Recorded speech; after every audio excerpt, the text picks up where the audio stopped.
siya center. Okay lang. Okay You lang. have to find the center of the table. The floor doesn't matter. Kaya yung pinatang masakit yung lubid. Oo nga. No, you start at the center Yeah. of the table. Okay. Guys. Hirap ito magpantay ah. Kaya to. Kaya yan. Wala. Kaya ba eh. Hindi naman kasi Make sure lang all the tops Hindi touch. mo bilog yan eh, no? Na bola. Even if the bottoms are not even, make sure the tops Kailangan touch. ito yung nagtouch. Sa simula tila nadadating pa ang mga tagabuhat ng lamesa. Kumay-may. Yung kain ng dalawa ko, parang Pwede. bibitawan ni Showbiz Ellis ha. Mukhang magte-test na. Maging ang mga bumubuo ng tore tila nakuha na ang diskarte. Almost not, no? Pero sa pagdaan ng mga minuto, naramdaman na ng housemates ang ngalay. Taas, hila rin kayo dyan, hila. Nico po. Oo, nakapula ko. Sexy pose na nga ako. Mahirap-hirap din po kuya kasi dapat talaga lakas talaga po yung ano mo po kuya. Strong ka dapat. Steady ah.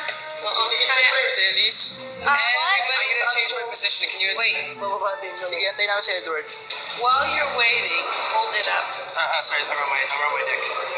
Well, raise your hands. You can keep the tension and still just raise them up.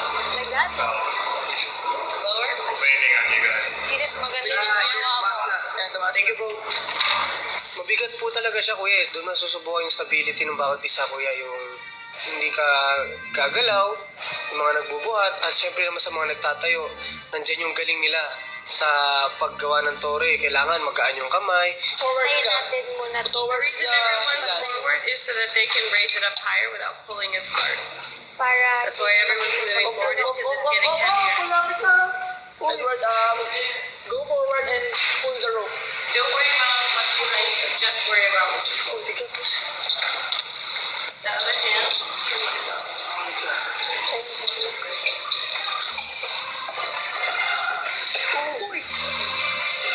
Guys, yung mababa din po. Pasok kayo. Ha?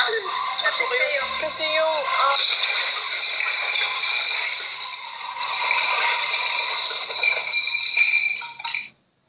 Paano nga kaya didiskartehan ng housemates ang second Dream Team Challenge? Timbang yung... Sige pa yun!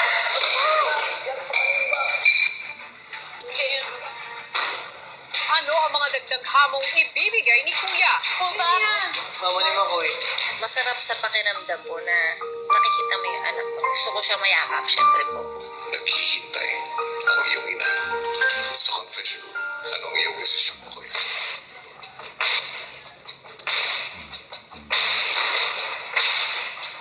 At sino sa apat na nominado ang tuluyan ng lalabas ng